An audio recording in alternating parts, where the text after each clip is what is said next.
આજે સૌરાષ્ટ્રમાં કદાચ એવો કોઈ ખેડૂત નહીં હોય જેની આ 3 પૈડાવાળું ટ્રેક્ટર જેને બધા સનેડો કહે છે એ નહીં જોયું હોય. પણ તમને ખબર છે આ સનેડાની શોધ કોઈ મોટી કંપનીએ નહીં, એક સામાન્ય ખેડૂતે કરી હતી. વર્ષ હતું 1994.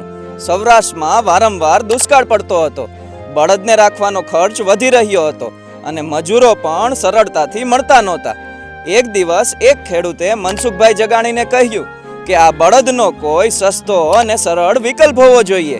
આ એક જ વાક્યએ મનસુખભાઈની વિચારસરણી બદલી નાખી. તેમણે રસ્તા પર દોડતા બુલેટ અને છકડા જોયા અને વિચાર આવ્યો કે જો આ એન્જિન માણસોને લઈ જઈ શકે તો ખેતીનું કામ કેમ ન કરી શકે.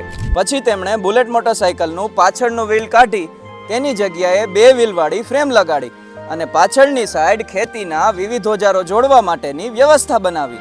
આ નાનકડા મશીને ખેડૂતને બળદનો વિકલ્પ આપ્યો.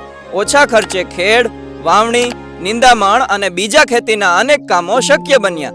માત્ર 2 લીટર ઈંધણમાં આ મશીન 1 એકર જમીનની ખેડ કરી શકે છે. આ સંશોધન માટે મનસુખભાઈને ભારત અને અમેરિકા બંને દેશોમાં બુલેટ સાતીના નામે પેટન્ટ મળી. વર્ષ 2001માં તેમને નેશનલ ગ્રાસરૂટ્સ ઇનોવેશન એવોર્ડ્સથી પણ સન્માનિત કરવામાં આવ્યા.